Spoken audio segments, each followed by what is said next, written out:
Doubtnut पर आप पाएं कोटा के बेस्ट और टॉप टीचर्स जैसे एनवी सर, जीबी सर, आकांक्षा मैम की फ्री वीडियो लेक्चर्स। आज ही डाउनलोड कीजिए डाउटनेट ऐप। तो आज का जो हमारा चैप्टर है that is P block elements. इससे पहले पी ब्लॉक एलिमेंट्स के 2 पार्ट जो हैं वो आप देख चुके हैं। तो आज हम बात कर रहे हैं थर्ड पार्ट की, जिसमें आपको पता ही है कि हम क्या डिस्कस करने वाले हैं। हमारे जो लास्ट के जो 2 ग्रुप बच गए हैं दैट इज़ आपका जो हैलोजन फैमिली है, ठीक है, एंड इसके बाद जो आपकी नोबल गैसेस हैं, इन दोनों ग्रुप्स को हम क्या करेंगे आज डिस्कस करेंगे। इन दोनों में से भी अगर मैं बात करूं कि कौन सा ग्रुप ज़्यादा इंपॉर्टेंट है, किसको आपको ज़्यादा इंपॉर्टेंस देनी है, तो वो है आपका हैलोजन फैमिली। ओके, बिकॉज अगर नोबल गैसेस की बात करें तो नोबल गैसेस में आपके ज़्यादा क्वेश्चंस नहीं बनते हैं, कुछ 2-4 ही क्वेश्चंस हैं। बहुत कम चीज़ें हैं जो आपको इसमें पढ़नी होती है, बट हैलोजन फैमिली में काफ़ी कुछ है पढ़ने के लिए। काफ़ी कंपाउंड्स भी हैं, ऑक्सो एसिड्स भी हैं, उनका एसिडिटी, ऑर्डर, स्टेबिलिटी, तो काफ़ी चीज़ें हैं। ठीक है, तो फिर सबसे पहले हम स्टार्ट करेंगे आपका हैलोजन फैमिली से, एंड देन हम उसके बाद उसके कुछ क्वेश्चंस भी करेंगे और देन मूव करेंगे किस पे, नोबल गैसेस पे। अब अगर सबसे पहले हमने बात की कि हम हैलोजन फैमिली की बात करते हैं, तो इसमें आपके एलिमेंट्स कौन कौन से आते हैं। तो देखिए, सबसे पहले आता है आपका फ्लोरीन, देन आता है क्लोरीन, ब्रोमीन, आयोडीन, ठीक है, एंड इसके बाद आता है आपका एस्टाटीन, जो कि एक रेडियो एक्टिव एलिमेंट है जिसको हम ज़्यादा स्टडी नहीं करते। मेन हैलोजन फैमिली में जिन एलिमेंट्स की हम बात करते हैं वो आपके ये 4 एलिमेंट्स होते हैं। ठीक है, यहाँ पर कई बार आपसे पूछ ले कोई कि सुपर हैलोजन कौन है, मतलब ये जो आपके 5 एलिमेंट्स हैं इनमें से सुपर हैलोजन किसको कहते हैं, तो सुपर हैलोजन होता है आपका फ्लोरीन। ओके, एंड इस ग्रुप में या पूरा हॉल कंप्लीट पीरियोडिक टेबल में जो सबसे ज़्यादा इलेक्ट्रोनेगेटिव एलिमेंट है वो है आपका fluorine, that is most electronegative element, और जिसको इलेक्ट्रोनेगेटिविटी होती है वो क्या होती है आपकी 4 होती है। ठीक है, उसके बाद जो ये आपके हैलोजन फैमिली के जो एलिमेंट्स हैं ये कभी भी आपके मोनो स्टेट में एग्जिस्ट नहीं करते, या आपके कैसे एग्जिस्ट करते हैं, एक कंबाइंड स्टेट में। कैसे एग्जिस्ट करते हैं, कंबाइंड स्टेट में। मतलब जब भी आप कभी लिखते हैं तो अपने कभी एफ नहीं लिखते, हम हमेशा क्या लिखते हैं, F2, बिकॉज ये एक मॉलिक्यूल की तरह कंबाइंड स्टेट में एग्जिस्ट कर रहे हैं। अब इसका रीज़न क्या है, देखिए, अगर हैलोजन फैमिली की जनरल इलेक्ट्रॉनिक कॉन्फ़िगरेशन की बात करूं तो इनकी जो वैलेंस इलेक्ट्रॉनिक कॉन्फ़िगरेशन होती है दैट इज आप बोलेंगे NS2Np5। अब इन्हें सिर्फ एक इलेक्ट्रॉन चाहिए एंड देन इनका जो ऑक्टेट है वो कंप्लीट हो जाएगा, that means equal to noble gas आ जाएगा, राइट। तो उस केस में क्या करते हैं, एक इलेक्ट्रॉन ये और एक इलेक्ट्रॉन जो दूसरा एलिमेंट आता है वो दोनों अपना इस टाइप से एक इलेक्ट्रॉन शेयर कर लेते हैं, एंड देन शेयरिंग के बाद दोनों का अपना ऑक्टेट क्या हो जाता है, कंप्लीट हो जाता है, दोनों ही एलिमेंट स्टेबलाइज्ड हो जाते हैं। इस वजह से आपके जो ये कंपाउंड्स हैं ये कंबाइंड स्टेट में एज अ डाया एटॉमिक क्या कर रहे हैं, आपके एग्जिस्ट कर रहे हैं। ठीक है, अब बात की जाए कि कौन गैस है या फिर कौन किस स्टेट में एग्जिस्ट करता है, तो देखिए जो आपके F2 और Cl2 जो हैं ये दोनों जो कंपाउंड्स हैं ये आपके क्या होते हैं, गैसेस होती हैं। Br2 आपका क्या है, एक लिक्विड है, एंड देन जो आयोडीन है ये आपका सॉलिड है। अब एक चीज़ यहाँ पे जो ध्यान देने वाली है और इवन आपको याद भी होना चाहिए, ये रूम टेम्परेचर की कंडीशंस बताई हैं मैंने कि रूम टेम्परेचर पे ये इन स्टेट्स में एग्जिस्ट करते हैं। अब अगर आपसे कोई पूछ ले कि एक ऐसा नॉन मेटल बताइए, क्या बताना है आपको, एक नॉन मेटल जो रूम टेम्परेचर पे कैसे एग्जिस्ट करता है, लिक्विड स्टेट में एग्जिस्ट करता है, तो आपका आंसर क्या होगा वहाँ पे, bromine. Your answer is bromine. अब अगर वो क्वेश्चन में चेंज करे, कहे नॉन मेटल नहीं बताना, आपको बताना है मेटल, कि कौन सा मेटल है जो रूम टेम्परेचर पे लिक्विड स्टेट में एग्जिस्ट करता है, तो वो क्या है आपका, वो क्या है, मरकरी। तो ये 2 चीज़ें जो हैं ये तो आपको याद ही होनी चाहिए कि मेटल्स और नॉन मेटल्स में से कौन से कंपाउंड हैं जो रूम टेम्परेचर पे लिक्विड स्टेट में एग्जिस्ट करते हैं। बिकॉज आपको पता है जो आपके मेटल्स हैं मेनली वो सॉलिड फॉर्म में एग्जिस्ट करते हैं, और जो नॉन मेटल्स हैं वो आइदर गैसेस होते हैं या फिर सॉलिड होते हैं रूम टेम्परेचर पे। जो लिक्विड में एग्जिस्ट करता है वो सिर्फ क्या है, आपका ब्रोमीन है। ओके, देन अगर मैं इनके कलर की भी बात करूं यहाँ पे, तो देखिए जो आपका I2 होता है ये तो कैसा कलर शो करता है, आपका वॉलेट। ओके। एंड ब्रोमीन जो है ये ब्राउन रेड कलर का सा होता है, कैसा, ब्राउनिश रेड बोल सकते हैं आप इसको, या क्या होता है आपका ब्राउनिश रेड। जो F2 होता है ये आपका येलो सा कलर होता है, एंड जो क्लोरीन है ये आपका ग्रीनिश कलर का होता है, जो गैसेस होती हैं ये इनका कलर है। रेडियाई की बात करें तो आपको पता है कि जब आप ऊपर से नीचे की तरफ, दैट मीन्स फ्लोरीन से क्लोरीन, ब्रोमीन, आयोडीन, जब आप मूव कर रहे हैं तो जो आपका एटॉमिक रेडियाई है वो क्या कर रहा है, इंक्रीज कर रहा है, राइट। इलेक्ट्रोनेगेटिविटी आपको पता ही है कि आपके फ्लोरीन की सबसे ज़्यादा है, तो आपका ऑर्डर इलेक्ट्रोनेगेटिविटी में रेडियाई सिर्फ जस्ट रिवर्स हो जाएगा। अब यहाँ पे एक चीज़ याद रखने की जो है वो है आपका इलेक्ट्रॉन एफिनिटी का केस। आपको पता है कि जो आपकी इलेक्ट्रॉन एफिनिटी है उसका ऑर्डर वैसे तो क्या होना चाहिए था, सेम वही जो आपका किसका है ऑर्डर, इलेक्ट्रोनेगेटिविटी का है। बट आपकी जो क्लोरीन है उसकी इलेक्ट्रॉन एफिनिटी क्या होती है, ज़्यादा होती है। अब इसका रीज़न, आई होप आप सभी को ही इसका रीज़न पता होगा, क्योंकि ये एक एक्सेप्शन तो हम छोटी ही क्लास में पढ़ना शुरू कर देते हैं, राइट।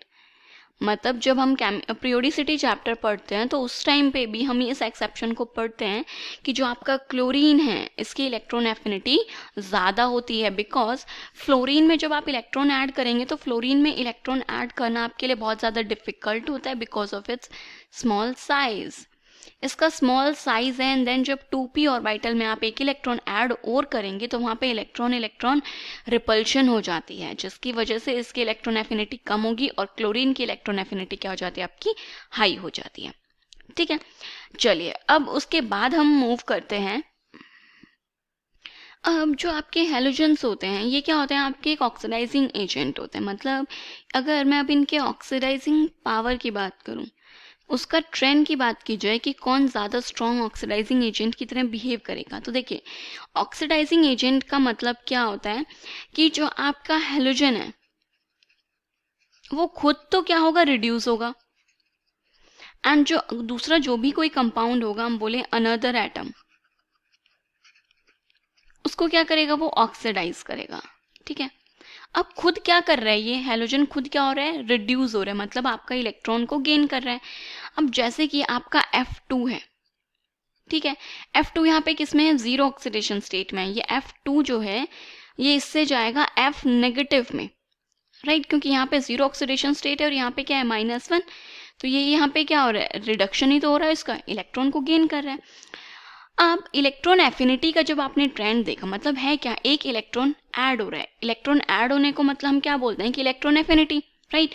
तो आप लोग सोचेंगे कि जो आपका इलेक्ट्रॉन एफिनिटी का ऑर्डर है वहाँ पे जो इलेक्ट्रॉन ऐड करने की टेंडेंसी है वही आपकी ऑक्सीडाइजिंग पावर होनी चाहिए, ऐसा होना तो चाहिए था। बट आपकी जो ऑक्सीडाइजिंग पावर है वो सिर्फ इसी इलेक्ट्रॉन एफिनिटी के फैक्टर पर ही डिपेंड नहीं करती है, इसके अलावा और भी फैक्टर्स हैं आपके इलेक्ट्रॉन एफिनिटी के अलावा। इलेक्ट्रॉन नेगेटिविटी हो गई, डिसोसिएशन हो गया इनका, लाइक F2 से 2F नेगेटिव में जाएगा ना, तो डिसोसिएशन भी हो गया। तो इन सारे फैक्टर्स को जब हम कंसिडर करते हैं तो यहाँ पे जो आपका ऑक्सीडाइजिंग पावर का जो ट्रेंड आता है दैट इज F2 सबसे ज़्यादा ऑक्सीडाइजिंग आएगा, देन Cl2, देन Br2 और लास्ट में आता है आपका I2। तो ये क्या है, आपके ऑक्सीडाइजिंग पावर। अब एक और चीज़ जो इस चैप्टर में आपको याद ही रखनी है, मतलब यूँ सोच लीजिए ये तो आपको लाइफ टाइम याद होनी चाहिए, जो क्योंकि ये एक एक्सेप्शन है, that is bond dissociation enthalpy. किसकी बात कर रही हूँ मैं, बॉन्ड डिसोसिएशन एंथैल्पी की बात, क्योंकि ये भी क्या है, आपका एक एक्सेप्शन है। अकॉर्डिंगली आप अगर बॉन्ड डिसोसिएशन एंथैल्पी का मतलब है कि कौन सा बॉन्ड आपका स्ट्रॉन्ग है, उसको ब्रेक करने में आपको ज़्यादा एनर्जी लगेगी, राइट। तो इसके अकॉर्डिंग आपको लग रहा होगा कि जो आपका ऑर्डर है, बिकॉज फ्लोरीन क्या है, दो फ्लोरीन है, दोनों का साइज क्या है, स्मॉल है, तो इनकी ओवरलैपिंग बेटर होगी, बेटर ओवरलैपिंग हो रही है, स्मॉल साइज है, तो इनकी जो बॉन्ड लेंथ है, लाइक F2 की बात करूँ तो ये F, ठीक है, इनकी बॉन्ड लेंथ इतनी कम है। क्लोरीन पे गए बॉन्ड लेंथ थोड़ी इंक्रीज हुई, ब्रोमीन के केस में जाएंगे तो बॉन्ड लेंथ और इंक्रीज हो जाएगी, इवन आयोडीन के केस में तो बॉन्ड लेंथ आपकी बहुत ही ज़्यादा इंक्रीज हो जाएगी। और आपको पता है जैसे जैसे बॉन्ड लेंथ इंक्रीज हो रही है, बॉन्ड स्ट्रेंथ क्या हो रही है आपकी, डिक्रीज। बॉन्ड लेंथ इंक्रीज होने के साथ आपका बॉन्ड वीक पड़ रहा है। अब अगर बॉन्ड वीक पड़ रहा है तो वो तो ईजिली टूट जाना चाहिए, राइट। अब जैसे कि आपका एक सिंपल सा जो सुई का धागा होता है, दैट इज थ्रेड, राइट। बहुत पतला सा थ्रेड है, आप उस पर हल्का सा भी अपना फोर्स लगाएंगे वो इजीली ब्रेक हो जाएगा। वहीं पर अगर आपने उस धागे का थोड़ा सा मोटा वर्जन ले लिया, लाइक आपने जो ऊन होती है जिससे हम स्वेटर वगैरह बुनते हैं, अगर वो ऊन लोगे, वो क्या है, मोटी है, आप उसको तोड़ोगे वो इजीली नहीं टूटेगी, राइट। तो पॉइंट यही है कि ये लंबा हो गया बॉन्ड, तो ये क्या पड़ गया आपका, वीक पड़ गया, जल्दी टूट जाएगा, मतलब कम एनर्जी देनी पड़ेगी। तो ऑर्डर आपको लग रहा होगा कि सबसे ज्यादा F2 का bond dissociation, then chlorine, then bromine, then iodine, but ऐसा नहीं होता। इसमें अब एक एक्सेप्शनल आता है। रीजन क्या है उस एक्सेप्शन का, कि जो ये आपका फ्लोरीन है, साइज बहुत ज्यादा स्मॉल है, बट हमें ये भी पता है कि जो हमारे हैलोजेंस हैं इन पे 3 पेयर होते हैं इलेक्ट्रॉन्स के। इस टाइप से आपके 3 लॉन पेयर प्रेजेंट होते हैं, राइट। अब इन लॉन पेयर के बीच में क्या होगा, रिपल्शन होगा, क्योंकि साइज आपका बहुत ज्यादा छोटा है, तो दोनों फ्लोरीन आपके क्या है, पास पास है, इनके इलेक्ट्रॉन्स भी पास पास है, तो ये इलेक्ट्रॉन तो एक दूसरे को रिपल्शन करेंगे, क्योंकि दोनों का सेम चार्ज है, सेम चार्ज तो रिपेल करेगा। तो अब इनमें क्या हो रही है, रिपल्शन हो रही है। रिपल्शन होने की वजह से जो ये आपका FF का जो बॉन्ड है ये क्या पड़ जाएगा, वीक पड़ जाएगा, क्योंकि इनके बीच में पहले ही धक्का मुक्की चल रही है। वो कह रहा है चल तू दूर जा, वो कह रहा है चल तुम दूर जाओ, तब क्या हो रही है, यहाँ पे तो धक्का मुक्की चल रही है, तो बॉन्ड आपका वीक पड़ गया। तो इसलिए आपका जो F2 है उसकी बॉन्ड डिसोसिएशन एंथैल्पी क्या हो जाएगी, वीक हो जाएगी, और इतनी वीक होती है कि वो आपके ब्रोमीन के बाद आती है। तो ये आपका ऑर्डर आएगा सबसे ज्यादा क्लोरीन की, देन ब्रोमीन, एंड देन आता है आपका F2, और लास्ट में क्या आता है आपका I2। ये होती है आपकी bond dissociation enthalpy. Okay, then इसके बाद एक और चीज बताना चाहूंगी। कई बार क्वेश्चन पूछ लेते हैं कि आपका फ्लोरीन का है, ऐसा कौन सा कंपाउंड है जहां पे आपका fluorine plus oxidation state show करता है। बिकॉज हमें पता है, क्योंकि अभी मैंने बताया कि जो फ्लोरीन है ये सबसे ज्यादा इलेक्ट्रोनेगेटिव है, तो ये हमेशा -1 ऑक्सीडेशन स्टेट शो करता है। बट एक कंपाउंड है दैट इज HOF। इस कंपाउंड में जो आपका फ्लोरीन है ये +1 ऑक्सीडेशन स्टेट शो करता है, तो ये चीज आपको पता होनी चाहिए, एक ही कंपाउंड बनता है इसका ऐसा, ठीक है। तो अब चलिए इसके बाद बात करते हैं इनके कुछ क्वेश्चंस की। अब देखिए जो पहला ही क्वेश्चन है इसमें हमसे पूछा है कि आपको एसिडिक स्ट्रेंथ बतानी है इन ऑक्सी एसिड्स की। अब देखिए अब तक हम इतने चैप्टर्स कर चुके हैं, मैंने आपको हर एक पार्ट में, मतलब जितने भी आपके ग्रुप्स थे हर एक ग्रुप में मैंने आपको बताया एसिडिटी की, एसिडिक स्ट्रेंथ जो आपके ऑक्सो एसिड्स होते हैं या फिर ऑक्साइड्स होते हैं उनकी किस पे डिपेंड करती है। तो हमने बोला कि जो आपकी एसिडिक स्ट्रेंथ है वो आपकी एक तो डिपेंड करती है इलेक्ट्रोनेगेटिविटी पे, और एक डिपेंड करती है आपकी ऑक्सीडेशन स्टेट पे। इलेक्ट्रोनेगेटिविटी जब आपके डिफरेंट एलिमेंट्स होते हैं, और ऑक्सीडेशन स्टेट जब आपके क्या होते हैं, सेम एलिमेंट्स होते हैं, राइट। अब इन ऑप्शन में देखें तो देखिए आपके एलिमेंट्स क्या हैं, डिफरेंट है। एक आपका क्लोरीन है, एक आयोडीन है और एक ब्रोमीन है। H और O4 तो सभी में कॉमन है, उसको कंसिडर नहीं करेंगे।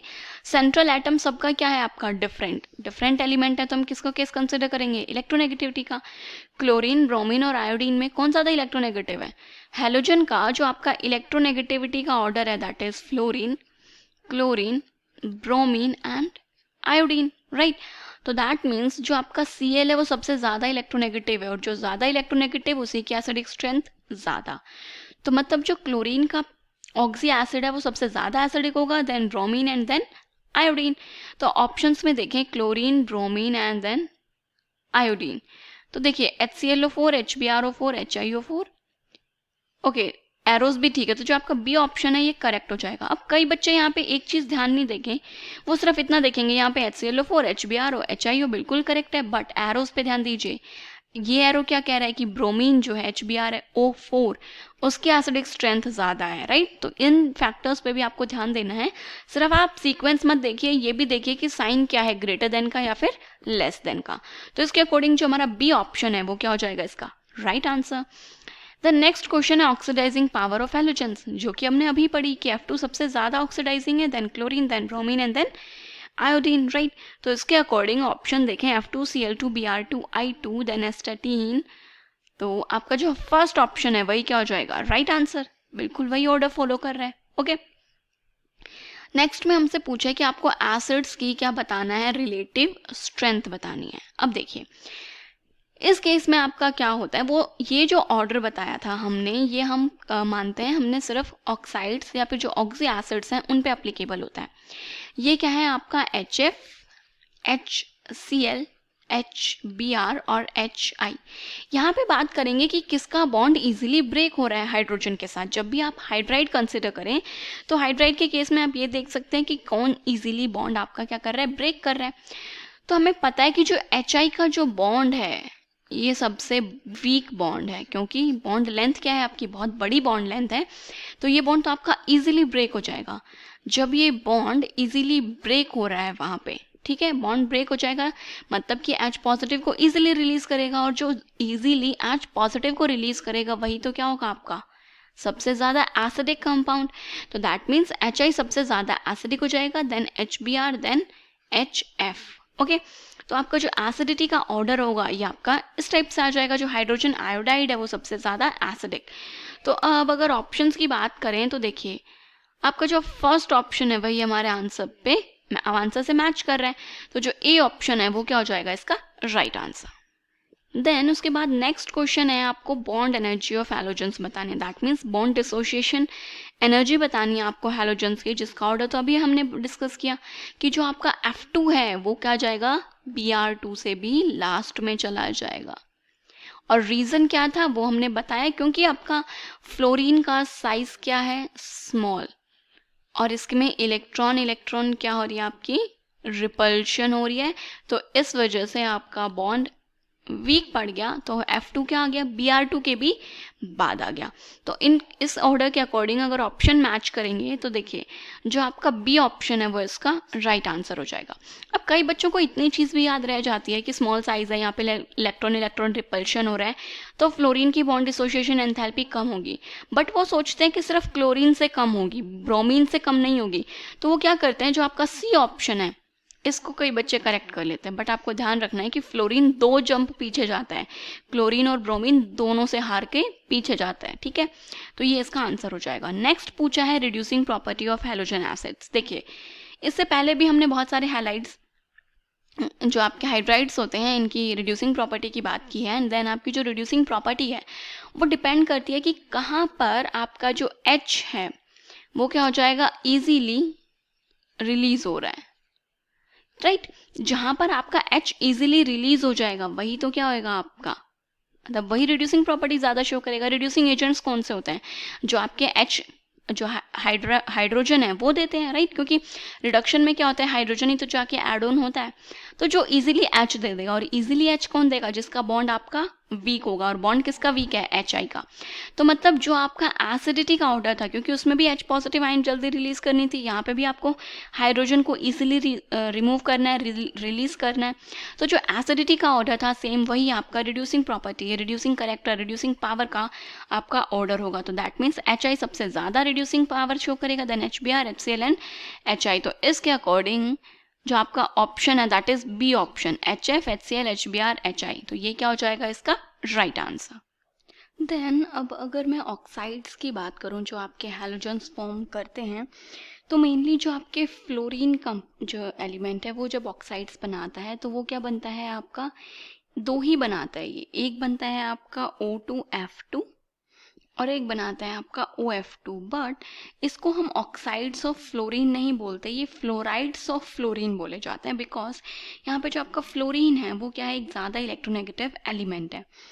अब कई बार क्वेश्चन क्या आता है कि आपसे इन ऑक्साइड्स की स्ट्रक्चर शेप क्या है वो पूछ लेते हैं।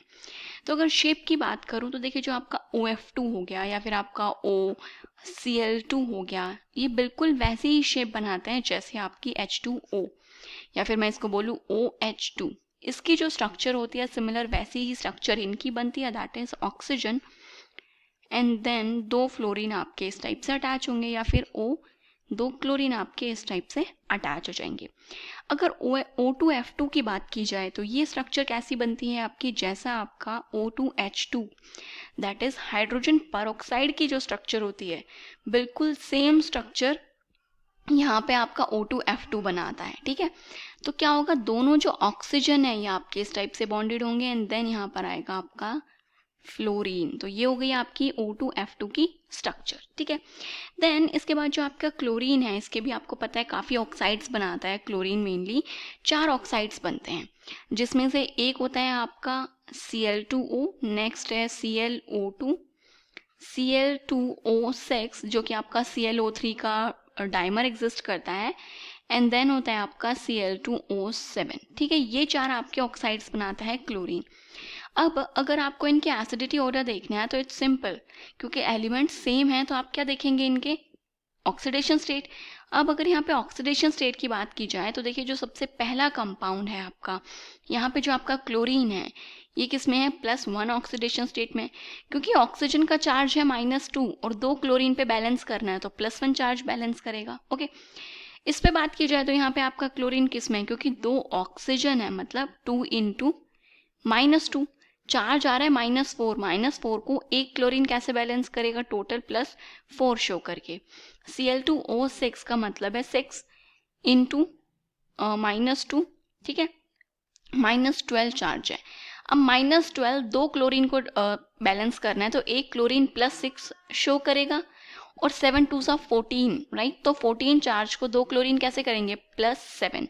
तो ये इनकी इंक्रीजिंग ऑक्सीडेशन स्टेट है। तो जहाँ पे ऑक्सीडेशन स्टेट इंक्रीज हो रही है भाई आपका एसिडिटी का ऑर्डर है, मतलब जो आपका Cl2O7 है ये सबसे ज़्यादा acidic, then Cl2O6, then ClO2 and last Cl2O। अब इन्हीं ऑक्साइड्स के साथ साथ इनके स्ट्रक्चर भी डिस्कस कर लेते हैं। तो OCl2 की स्ट्रक्चर तो अभी हमने यहाँ पे डिस्कस की, दैट इज एक ऑक्सीजन और बीच में आपके 2 ऐसे क्लोरीन्स अटैच्ड होते हैं। ClO2 की जब आप बात करेंगे तो इसकी स्ट्रक्चर कैसे बनेगी, देखिए आपका जो क्लोरीन है इसके पास 7 वैलेंस इलेक्ट्रॉन होते हैं, राइट। तो इस टाइप से आप अपने 7 वैलेंस इलेक्ट्रॉन को लगाइए। ऑक्सीजन, आपको पता है कि जब ऑक्सीजन किसी एलिमेंट के साथ बॉन्ड बनाता है तो वो डबल बॉन्ड बनाता है, तो मतलब यहाँ पे आपका ऑक्सीजन आएगा जो कि 2 डबल बॉन्ड बनाएगा। इसके 2 इलेक्ट्रॉन्स और क्लोरीन के 2 इलेक्ट्रॉन्स मिलकर के 2 डबल बॉन्ड की फॉर्मेशन करेंगे इस टाइप से, ठीक है। अब क्लोरीन पे 3 इलेक्ट्रॉन्स बच गए, एक आपका लोन पेयर और एक इलेक्ट्रॉन, तो ये जो है ये आपकी क्या है, एक ओड इलेक्ट्रॉन स्पीशी है। सेम यहाँ पर जब आप Cl2O6 में जब मूव करते हैं तो यहाँ पे एक क्लोरीन पे 3 ऑक्सीजन आ रहे हैं, तो सिंपल आपको क्या करना है, दोनों क्लोरीन को ज्वाइन करेंगे एंड बाकी जो ऑक्सीजन है उनको क्लोरीन से डबल बॉन्डेड अटैच हो जाएंगे। अब जब आप Cl2O7 पे जाएंगे तो यहाँ पे आपका एक ऑक्सीजन एक्स्ट्रा है। मान लीजिए आपका एक क्लोरीन ये है और एक क्लोरीन ये है, दोनों क्लोरीन को आपने 3-3 ऑक्सीजन डिस्ट्रीब्यूट किए इस टाइप से, बट अभी भी आपके पास एक ऑक्सीजन बच गया। अब इस एक ऑक्सीजन का क्या करें, सिंपल है, दोनों क्लोरीन के बीच में आप इस ऑक्सीजन को इंसर्ट कर दीजिए। अब ये जो ऑक्सीजन है ये दोनों क्लोरीन्स के पास है, दोनों इसको शेयर कर रहे हैं। तो ये तो हो गई आपके इनके ऑक्साइड्स की स्ट्रक्चर। अब जब आप इन्हीं ऑक्साइड्स की हाइड्रोलिसिस करते हैं वाटर के साथ, जब आप इनके रिएक्शन करते हैं तो ये कंपाउंड आपके क्या बनाते हैं, जो आपके ऑक्सो एसिड्स हैं उनकी फॉर्मेशन होता है, दैट इज क्लोरिक या फिर क्लोरस एसिड। अब देखिए रिएक्शन की अगर बात करूं तो सबसे पहला ऑक्साइड है आपका Cl2O, जो कि क्या है आपका +1 ऑक्सीडेशन स्टेट में, ठीक है। देन जब आपने इसकी हाइड्रोलिसिस की वाटर के साथ तो ये अपना जो क्लोरस एसिड बनाएगा, दैट इज HOCl। ये क्या बनता है, यहाँ पे आपका कंपाउंड बनता है जहाँ पे जो आपका क्लोरीन है ये किस में है, +1 ऑक्सीडेशन स्टेट में ही प्रेजेंट है, ठीक है, जिसको हम हाइपोक्लोरस एसिड कहते हैं। नेक्स्ट जो ऑक्साइड है दैट इज ClO2, जहाँ पे आपका क्लोरीन जो है वो +4 ऑक्सीडेशन स्टेट में है एंड आप इसकी रिएक्शन किसके साथ करा रहे हो, वाटर के साथ। अगर मैं पहले क्लोरीन के 4 क्लोरस एसिड की बात करूं तो एक होता है आपका HOCl hypochlorous, HClO2 chlorous, then HClO3 chloric acid and HClO4 पर क्लोरिक एसिड। ये 4 क्या बनते हैं, आपके एसिड्स की फॉर्मेशन होती है। और यहाँ पे अगर क्लोरीन के ऑक्सीडेशन स्टेट की बात करें तो ये आता है आपका +1, यहाँ पे क्लोरीन प्रेजेंट है +3 में, ये है +5 और ये है आपका +7। ये क्या है, इनकी ऑक्सीडेशन स्टेट्स हैं। अब मैंने आपको ये चीज़ पहले भी बताई है कि जो आपका ऑक्साइड होता है जब आप उसकी हाइड्रोलिसिस करते हैं तो वो उसी ऑक्सीडेशन स्टेट में जाता है जिसमें उसका ऑक्साइड प्रेजेंट होता है, उसी में अपना एसिड की फॉर्मेशन करता है। अब यहाँ पे आप देख रहे हैं कि जो आपका ClO2 है ये +4 ऑक्सीडेशन स्टेट में है एंड क्लोरीन +4 में तो कोई भी ऑक्साइड फॉर्म ही नहीं कर रहा। तो इस केस में आप क्या करेंगे, इसमें +4 से एक ऊपर और +4 से एक नीचे दोनों ऑक्साइड्स की फॉर्मेशन होगी यहाँ पे। मतलब HClO2 जो कि +3 शो कर रहा है और HClO3 जो कि आपकी +5 ऑक्सीडेशन शो कर रहा है, दोनों ही फॉर्म होंगे। उसके बाद जो आपका नेक्स्ट ऑक्साइड आता है दैट इज Cl2O6 जो कि किस में है, आपका +6 में है। आपने इसकी हाइड्रोलिसिस की तो मैंने अभी बोला +6 में है तो एक ज़्यादा, मतलब +7 का कंपाउंड बनेगा दैट इज HClO4 और एक कम मतलब +5 का बनेगा दैट इज HClO3। ये इसके प्रोडक्ट्स हो जाएंगे। ठीक है, उसके बाद जो आपका लास्ट और नेक्स्ट ऑक्साइड है दैट इज Cl2O7 जहाँ पे ये +7 ऑक्सीडेशन स्टेट में था, हाइड्रोलिसिस की। अब +7 का तो एसिड हमारे पास है तो यहाँ पर सिर्फ आपका HClO4 ही फॉर्म होगा। ठीक है, तो इस टाइप से जो ये आपके एसिड्स हैं उनसे आपके जो क्लोरस एसिड्स हैं उनकी फॉर्मेशन हो जाती है। अब अगर मैं यहीं पे बात करूं कि जो आपके हैलोजेंस हैं, सिंपल हैलोजेंस, जब आप उनकी हाइड्रोलिसिस करते हैं तब आपके क्या कंपाउंड की फॉर्मेशन होती है। ठीक है, तो मान लीजिए जैसे आपका X2 है हैलोजन, आपने इसकी क्या की, हाइड्रोलिसिस की। तो जब आपकी रिएक्शन करते हैं तो यहाँ पे आपका एक बनता है HX और एक बनता है HOX। बट किस केस में, जब आपका जो हैलोजन है यहाँ पे X अगर आपका क्लोरीन है या फिर Br2 है, उस केस में तो आपके प्रोडक्ट्स बनेंगे ये। बट अगर आपके पास फ्लोरीन है और आपने फ्लोरीन की क्या कर दी, यहाँ पे हाइड्रोलिसिस की। अब यहाँ पे मैटर ये करता है कि जब आप फ्लोरीन की हाइड्रोलिसिस कर रहे हो तो आपने कितने मॉलिक्यूल्स ऑफ वाटर को यूज़ किया है। अगर आपने 2 मॉलिक्यूल्स ऑफ वाटर यूज़ किया है तो बनेगा HF + O2। ध्यान दीजिए, 2 वाटर मॉलिक्यूल है, उस केस में आपका O2 बनेगा। और अगर यहीं पर आपने 3 वाटर मॉलिक्यूल्स यूज़ किए तो यहाँ पे आपका HF के साथ क्या बनेगा, O3, ओजोन की फॉर्मेशन होगी। ठीक है, तो इस चीज़ को आपको थोड़ा सा यहाँ पे क्या करना है, ध्यान देना है।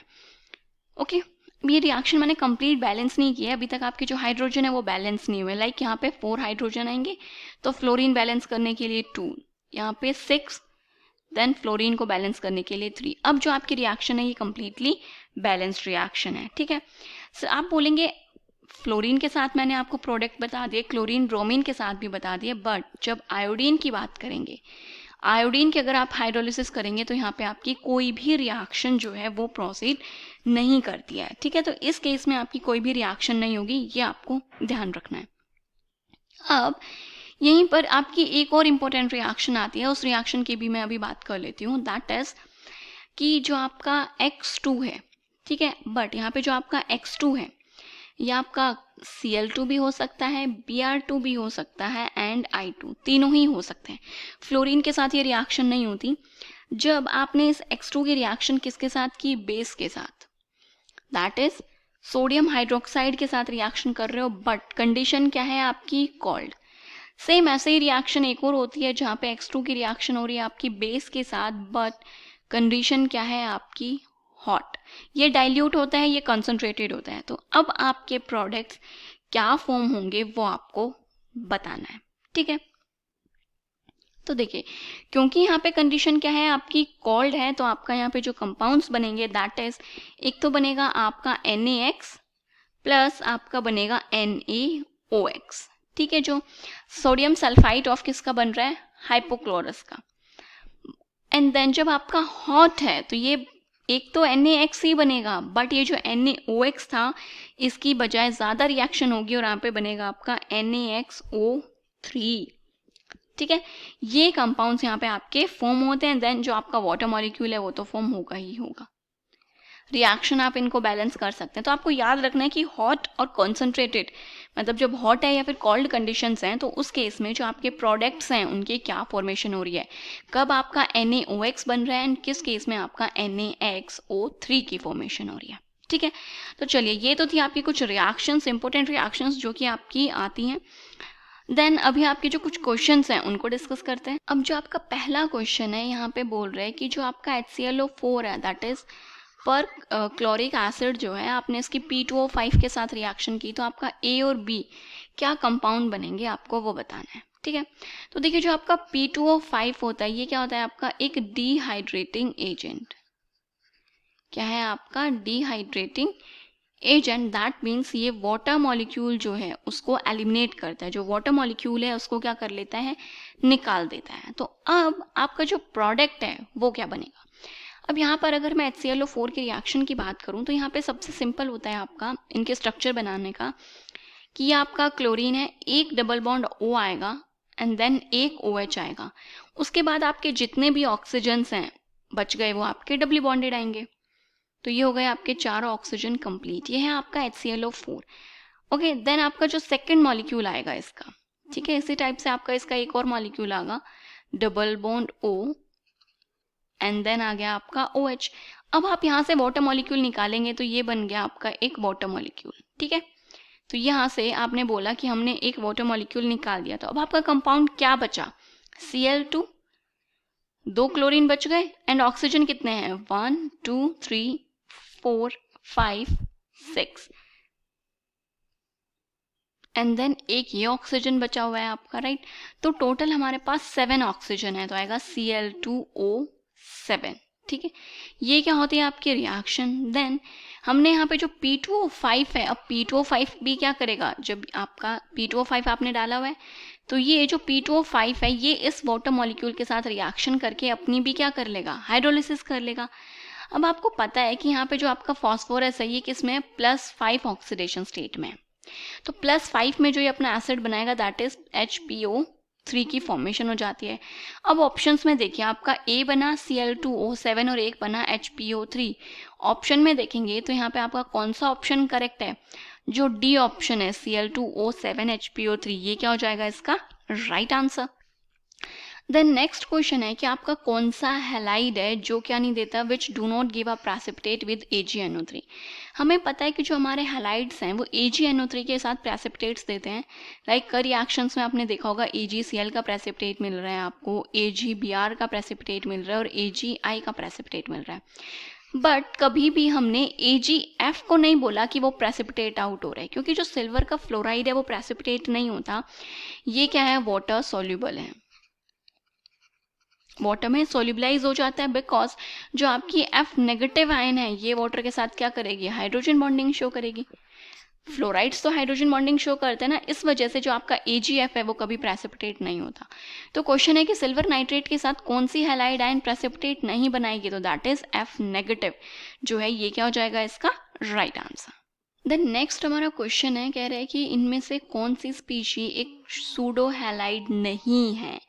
तो आपने दो चीज़ें पढ़ी हैं, एक सूडो हैलाइड्स और एक सूडो हैलोजेंस।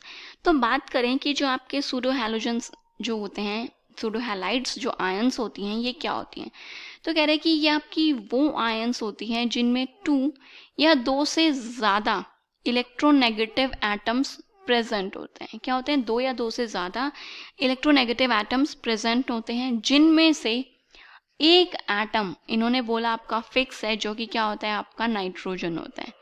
क्योंकि नाइट्रोजन और क्लोरीन की इलेक्ट्रोनेगेटिविटी क्या होती है आपकी, नाइट्रोजन और हैलोजन की इलेक्ट्रोनेगेटिविटी सिमिलर होती है, तो इसलिए फिक्स बोला कि एक एलिमेंट तो कम से कम आपका नाइट्रोजन होता ही है। इस टाइप के जो आपके कंपाउंड्स होते हैं ये आपके सूडो हैलाइड आयंस होती हैं। अब सूडो हैलाइड आयंस के अगर मैं एग्जांपल्स की बात करूं तो सबसे कॉमन साइनाइड Cn नेगेटिव, ये क्या है आपकी एक सूडो हैलाइड आयन, Cn है तो ऑब्वियस है जो आपका आइसोसाइनाइड है वो भी एक सूडो हैलाइड आयन होगी। Then OCN negative that is cyanate ion, okay, and इसी को अगर ONC नेगेटिव कर दिया ये भी thiocyanate SCN negative. Isothiocyanate that is, ठीक है, तो जब आइसोथायोसाइनेट की बात करेंगे तो ये हो जाएगा आपका NCS नेगेटिव, ठीक है। या फिर जो आपका अजाइड होता है N3 नेगेटिव, ये भी क्या है आपका एक सूडो हैलाइड आयन है, ठीक है।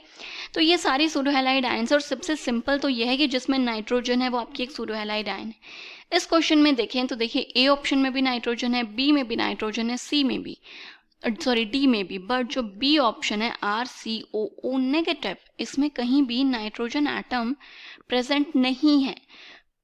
तो ये जो कंपाउंड है ये आपका एक सूडो हैलाइड नहीं है और यही हमसे पूछा था। तो जो आपका B ऑप्शन है ये क्या हो जाएगा इसका राइट आंसर, ठीक है। तो चलिए, ये तो था आपका हैलोजन फैमिली, उससे रिलेटेड कुछ क्वेश्चंस जो कि हमने यहाँ पे डिस्कस करे कि किस टाइप के क्वेश्चंस आते हैं, एंड देन जो इंपॉर्टेंट कंपाउंड्स थे उनको भी डिस्कस किया। देन अब हम मूव करते हैं आपके नेक्स्ट ग्रुप पे, दैट इज नोबल गैसेस। अब देखिए, आपको पता है कि जो आपकी नोबल गैसेस हैं ये बहुत ज़्यादा रिएक्टिव नहीं होती हैं। अब ये बहुत ज़्यादा रिएक्टिव नहीं है तो इनके बहुत सारे कंपाउंड्स भी नॉन नहीं होंगे। रिएक्टिव क्यों नहीं होती? बिकॉज अगर मैं इनकी वैलेंस इलेक्ट्रॉनिक कॉन्फ़िगरेशन की बात करूँ तो वो होती है आपकी NS2 एंड NP6। यह आपकी fully filled electronic configuration attain कर लेते हैं। तो ना ही ये अपना इलेक्ट्रॉन देना चाहते हैं, ना ही किसी से इलेक्ट्रॉन लेना चाहते हैं, क्योंकि इनके पास तो कंप्लीट इलेक्ट्रॉन्स हैं। ठीक है, अब मान लो आपका पेट भरा हुआ है, आपने खाना खा लिया, अब आप किसी से खाना क्यों ही लेना चाहेंगे? क्योंकि आपका तो पेट भरा हुआ है। तो वही केस इनका भी पेट इलेक्ट्रॉन्स से भरा हुआ है, इनको किसी को इलेक्ट्रॉन नहीं देना, और आपका खाना है, आप किसी और को भी नहीं देना चाहते, आपका फेवरेट चीज़ है वो, आप शेयर नहीं करना चाहते, तो ये अपने इलेक्ट्रॉन्स किसी के साथ शेयर भी नहीं करना चाह रहे। तो इस वजह से जो आपके नोबल गैसेज हैं ये दूसरे एलिमेंट्स के साथ ज़्यादा रिएक्टिव नहीं होते हैं। ठीक है, रिएक्टिव होते भी हैं तो जो आपके मोस्ट इलेक्ट्रोनेगेटिव एलिमेंट्स हैं, दैट इज ऑक्सीजन और फ्लोरीन, उन्हीं के साथ ही अपने कंपाउंड्स बनाते हैं, जिसमें जो आपका जिनन है उसी के कंपाउंड सबसे ज़्यादा नोन है, वो सबसे ज़्यादा रिएक्टिव होता है आपका। ठीक है, देन यहाँ पे जो आपका क्रिप्टन है उसके भी हमें एक कंपाउंड नॉन है जो कि फ्लोराइड के साथ बनाता है, दैट इज KrF2।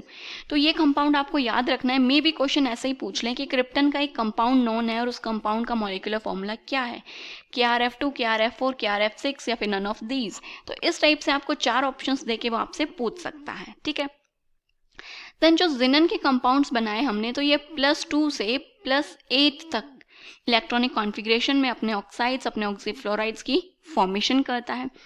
देन इस चैप्टर में जो आपका मेन कभी क्वेश्चन आ भी सकता है तो वह आपके नोबल गैसेस के यूजेस पे आ सकता है कि आपकी किस नोबल गैस का क्या यूज़ है। तो जैसे आपकी नियॉन है, जो गैस है, उसको नियॉन गैस को हम नियॉन लैम्प्स में यूज़ करते हैं। किसमें? नियॉन लैम्प्स में यूज़ करते हैं, जिसको हम बोटैनिकल गार्डन में यूज़ किया जाता है। बोटैनिकल गार्डन वगैरह में या फिर जो ग्रीन गार्डन्स हैं उनमें यूज़ किया जाता है। ऐसे ही अगर आर्गन की बात करें तो आर्गन का तो आपने देखा है बहुत सारी रिएक्शंस होती हैं जिनमें इनर्ट एटमॉस्फेयर बनाने के लिए वहाँ पर हम आर्गन रिएक्शन का यूज़ करते हैं। तो आर्गन को एक तो आप किस में यूज़ कर रहे हो? केमिकल रिएक्शन में। पर्पस क्या है? इनर्ट एटमॉस्फेयर क्रिएट करने के लिए हमने आर्गन का यूज़ किया। ठीक है, इवन जो आपकी आर्गन है इसको वेल्डिंग वगैरह के लिए या फिर जो आपका मेटलर्जिकल ऑपरेशंस होते हैं उनमें भी यूज़ किया जाता है। ठीक है, तो थोड़े बहुत आपको इनके जो यूजेस हैं वो पता होना चाहिए, कई बार उन्हीं पे आपके क्वेश्चंस आ जाते हैं। अब 2-3 क्वेश्चंस हैं इसके, एक बार हम वो भी साथ साथ डिस्कस कर लेते हैं।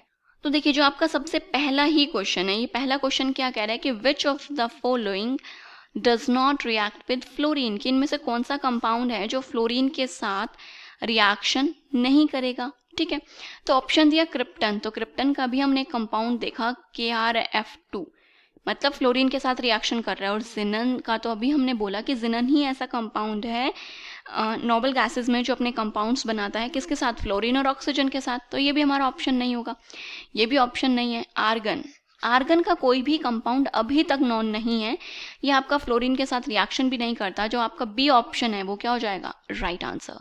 नेक्स्ट में पूछा इनमें से कौन सी स्पीशीज है जो नॉन नहीं है।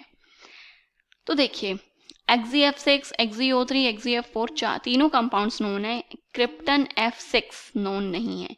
क्रिप्टन का जो कंपाउंड नोन है that is KrF2 +2 oxidation state में कंपाउंड बना रहा है। तो यहाँ पे जो आपका डी ऑप्शन है वो क्या हो जाएगा? करेक्ट। अब यहीं पर जो आपके जिनन के फ्लोराइड्स हैं, अगर इनके हाइड्रोलिसिस की बात की जाए कि हाइड्रोलिसिस पे ये क्या कंपाउंड्स आपको प्रोवाइड कराते हैं। ठीक है, तो जैसे सबसे पहले इसका XeF2 होता है, +2 ऑक्सीडेशन स्टेट में कंपाउंड बनाता है।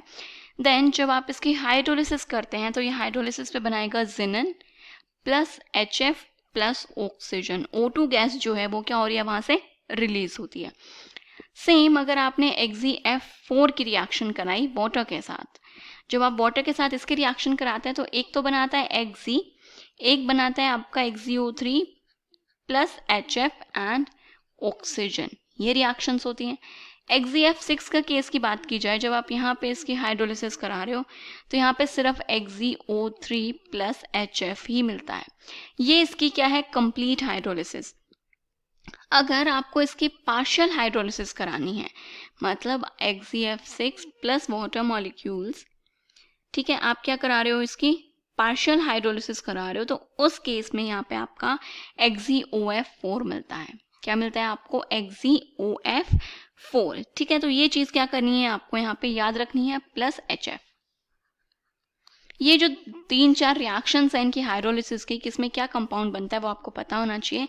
लाइक इस टाइप से क्वेश्चन आ सकता है आपका कि जो XeF6 है कंप्लीट हाइड्रोलिसिस पे क्या देता है, और कंप्लीट हाइड्रोलिसिस हमारी ये थी जहाँ पे मिला हमें XeO3। तो यहाँ पे जो आपका ए ऑप्शन है ये क्या हो जाएगा, इसका राइट आंसर। ठीक है, तो इस टाइप के क्वेश्चंस आपके पी ब्लॉक एलिमेंट से बनते हैं। अब तक का जो आपका पी ब्लॉक एलिमेंट्स के सारे ग्रुप्स हमने डिस्कस कर लिए हैं, हर एक ग्रुप में किस टाइप के क्वेश्चंस हैं, क्या चीज़ इंपॉर्टेंट है, सब डिस्कस किया है। फिर भी अगर आपको कोई डाउट है तो आप हमें कमेंट बॉक्स में वो डाउट क्लियर कर सकते हैं। क्लास 6 से 12 से लेके नीट, IIT, JEE मेंस और एडवांस के लेवल तक 10 मिलियन से ज़्यादा स्टूडेंट्स का भरोसा। आज ही डाउनलोड करें डाउटनेट ऐप या व्हाट्सएप कीजिए अपने डाउट्स 8400 400 400 पर।